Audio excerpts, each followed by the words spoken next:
नमस्कार, India news Punjab Himachal देख रहे हैं आप और मैं हूं आपके साथ तमन्ना अरोड़ा। खबरों की शुरुआत करेंगे फटाफट खबरों के साथ। भारतीय जनता पार्टी के राष्ट्रीय अध्यक्ष जेपी नड्डा ने मुख्यमंत्री जयराम ठाकुर के गृह जिला मंडी में चुनावी हुंकार भरी। इस मौके पर मंडी संसदीय क्षेत्र के जनप्रतिनिधि सम्मेलन का आयोजन किया गया। राष्ट्रीय अध्यक्ष जेपी नड्डा के कार्यक्रम में पहुंचने पर मुख्यमंत्री जयराम ठाकुर द्वारा उन्हें सम्मानित किया गया और उन्होंने सीएम जयराम ठाकुर के कार्यकाल को सराहते हुए कहा है कि सीएम जयराम ठाकुर ने गृहिणी उज्ज्वला योजना को लेकर घर घर गैस चूल्हा पहुंचाया है।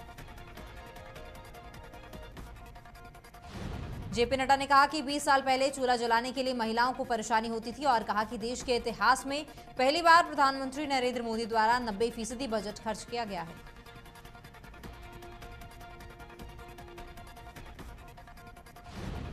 बड़सर विधानसभा क्षेत्र के अंतर्गत बिजड़ी में नारी को नमन कार्यक्रम आयोजित किया गया। इस कार्यक्रम में केंद्रीय महिला और बाल विकास मंत्री स्मृति ईरानी ने बतौर मुख्य अतिथि शिरकत की।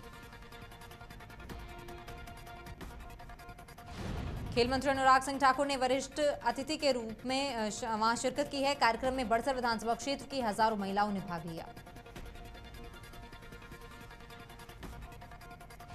इस अवसर पर स्मृति ईरानी ने कहा कि भाजपा एक ऐसी पार्टी है जो महिलाओं को सम्मान देती है। उन्होंने कहा कि मोदी सरकार ने कश्मीर में धारा 370 हटाकर तिरंगे को सम्मान दिलाया है।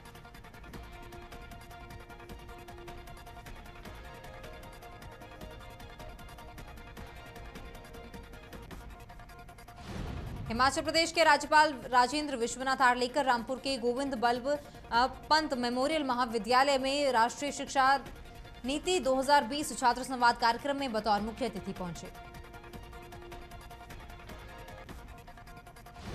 इस दौरान उन्होंने छात्रों से संवाद करते हुए कहा कि शिक्षा प्राप्त करने का मतलब रोजगार देना है, न कि रोजगार के लिए कतारों में खड़े होना। उन्होंने कहा कि शिक्षा नीति 2020 रोजगार सृजन के मामले में नई दिशा लेकर आएगा।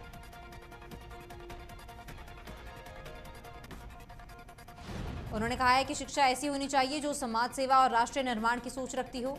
राज्यपाल ने रामपुर के Govind Ballabh Pant memorial PG college में राष्ट्रीय शिक्षा नीति 2020 छात्र संवाद के दौरान ये विचार व्यक्त किए हैं।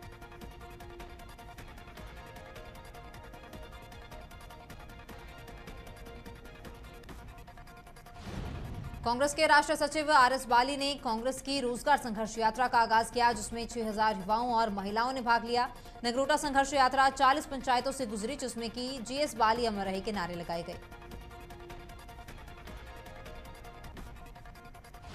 पंचायतों के प्रधानों से लेकर महिलाओं और बच्चों ने आरएस बाली का धूमधाम से स्वागत किया। टांडा मेडिकल कॉलेज के निकट आरएस बाली को आशीर्वाद देने के लिए सैकड़ों तादाद में ग्रामीण पहुंचे। स्वागत करने वाले में ज्यादातर महिलाएं थीं।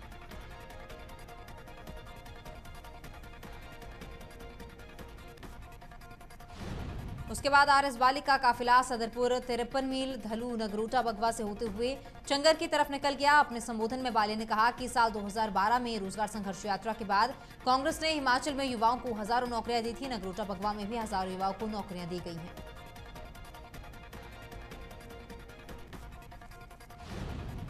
प्रदेश भाजपा के सह चुनाव प्रभारी देवेंद्र सिंह राणा ने धर्मशाला में प्रेस वार्ता में कहा है कि आदर्श आचार संहिता लागू होने के बाद उम्मीदवारों की घोषणा की जाएगी।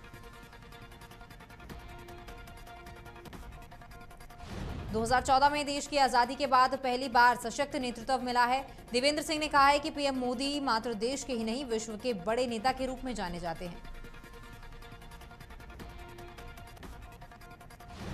आर्थिक दृष्टि से भारत मजबूत हुआ है और विश्व में चौथे स्थान पर है। साथ ही अब डिफेंस भी बहुत मजबूत हो चुका है और अशांति वाले जम्मू कश्मीर में भी शांति है और वहां से फोर्स कम करने की स्थिति बन गई है।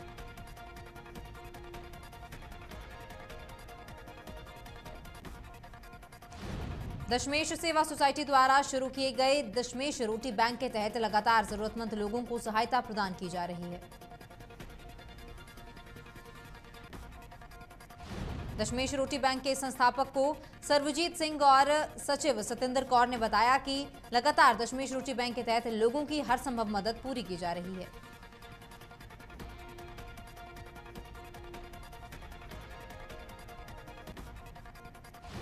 उन्होंने कहा कि त्योहारों के सीजन के बीच लोगों तक यह मदद पहुंचाई जा रही है और राशन के साथ साथ मिठाइयां, मोमबत्तियां और दिए भी वितरित किए जा रहे हैं।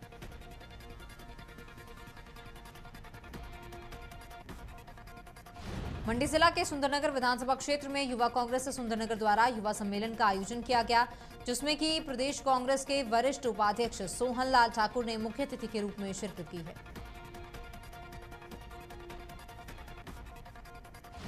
विशेष अतिथि के रूप में युवा कांग्रेस के राष्ट्रीय सह सचिव योगेश हांडा और युवा कांग्रेस के जिलाध्यक्ष तरुण ठाकुर मौजूद रहे। इस दौरान भारतीय जनता पार्टी के दर्जनों परिवारों ने भाजपा को छोड़कर कांग्रेस पार्टी का दामन थामा है।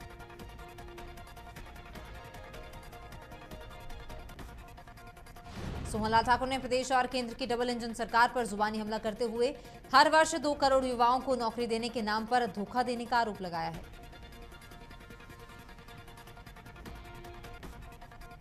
सोलन के कांग्रेस विधायक डॉक्टर कर्नल धनीराम पंडिल ने आयोजित पत्रकार वार्ता के दौरान कहा कि उन्होंने अपने इस कार्यकाल में सोलन विधानसभा क्षेत्र में 163 करोड़ रुपए के विकासात्मक कार्य करवाए हैं।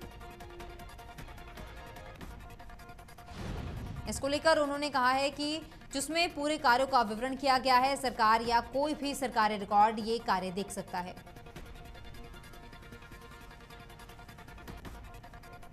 उन्होंने कहा कि सरकार ने सोलन के साथ भेदभाव किया है। बीते 5 वर्षों में सोलन विधानसभा क्षेत्र में एक भी कार्य नहीं किया गया। गौ सेवा आयोग के प्रदेश सदस्य और समाजसेवी आशीष शर्मा ने हमीरपुर में महासंकल्प रैली का आयोजन किया।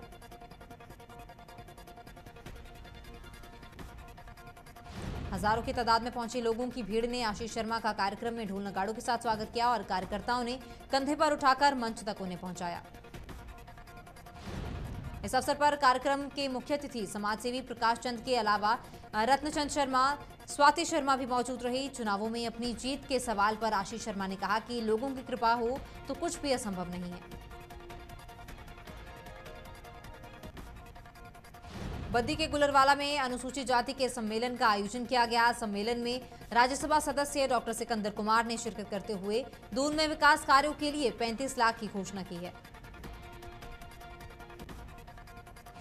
उन्होंने कहा कि दून के विधायक ने क्षेत्र में विकास की कोई कमी नहीं छोड़ी है और मुख्यमंत्री से जो मांगा गया है उसे पूरा करके भी दिखाया गया है।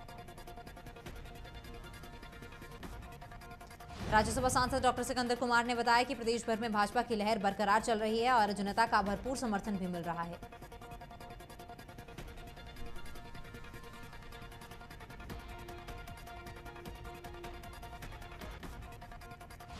मंडी जिला के सुंदरनगर पुलिस द्वारा नशा माफियाओं के खिलाफ अभियान छेड़ा गया है, जो कि लगातार जारी है। पुलिस थाना सुंदरनगर की टीम ने 2 अलग अलग मामलों में 1 किलो 430 ग्राम चरस बरामद करने में सफलता हासिल की है।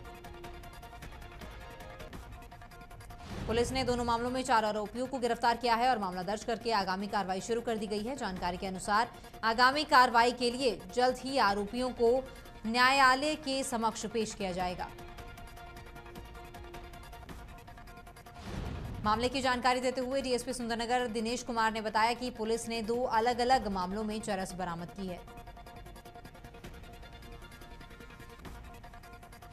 प्रदेश के सीएम जयराम ठाकुर ने रविवार को मंडी जिला के सराज विधानसभा क्षेत्र के थुनाग में सराज सर्व अधिकारी और कर्मचारी वर्ग के सम्मेलन को संबोधित करते हुए विपक्ष पर निशाना साधा है। इस दौरान सीएम जयराम ठाकुर ने अपने गृह विधानसभा क्षेत्र में 240 करोड़ रुपए की 75 विकास परियोजनाओं के उद्घाटन और शिलान्यास भी किए हैं।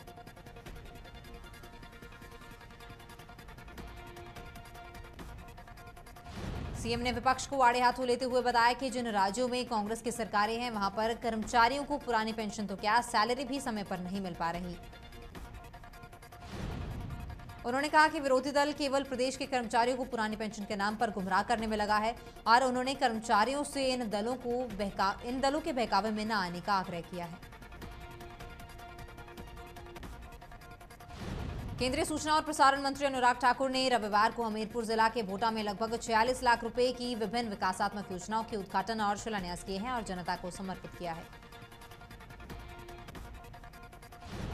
उन्होंने नगर पंचायत भोटा के वार्ड नंबर 7 में 11 लाख रुपए की लागत से निर्मित पक्के रास्ते और वार्ड नंबर 3 में लगभग 35 लाख रुपए की लागत से निर्मित पार्किंग का उद्घाटन किया है।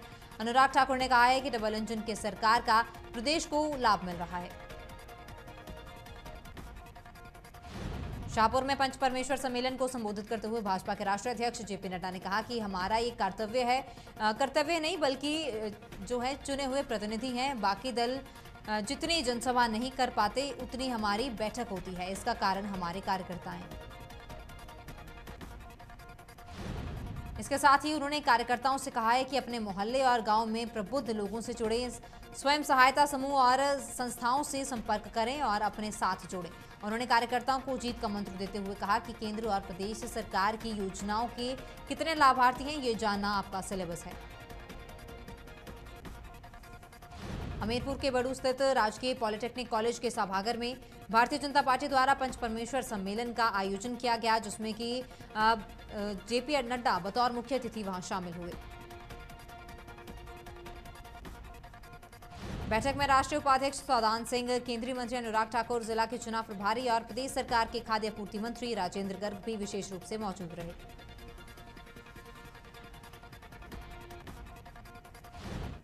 फटाफट खबरों में फिलहाल इतना ही। आप बने रहिए इंडिया न्यूज पंजाब हिमाचल के साथ। नमस्कार।